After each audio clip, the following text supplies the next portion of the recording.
राज ठाकरे म्हणाले दुसऱ्याची पोरं सध्या खांद्यावर खेळवले जाण्याचा प्रकार सध्या महाराष्ट्रात सुरू आहे अशा पद्धतीचं भाऊ बाळा नांदगावकरांनी हे पण म्हटलेलं आहे की जर काही चांगलं होणार असेल तर भाजपसोबत जायला काय हरकत नाही. असं आहे की या संदर्भातली आमची भूमिका ही आम्ही यापूर्वी देखील सांगितलेली आहे की आत्ता मनसेने जी काही व्यापक भूमिका घेतलेली आहे ती भूमिका आमच्या विचाराशी विसंगत नाही आहे.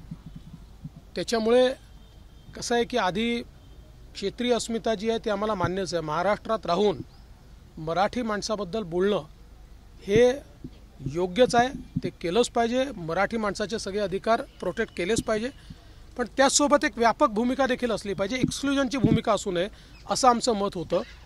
आणि मराठी माणसाच्या हक्कांसोबत आज एक हिंदुत्वाची भूमिका ही त्या ठिकाणी मनसेने घेतली आहे. त्यामुळे त्यांच्या आणि आमच्या भूमिकेत फारसं अंतर राहिलेलं नाही आहे. बाकी मग निवडणुकीत काय करायचं आहे वगैरे याच्यावरनं इन्फरन्सेस काढता येणार नाही. या गोष्टी चर्चेच्या असतात, तपशिलाच्या असतात, त्यामुळे योग्य वेळी योग्य निर्णय होऊ शकतात. एबीपी माझा, उघडा डोळे बघा नीट.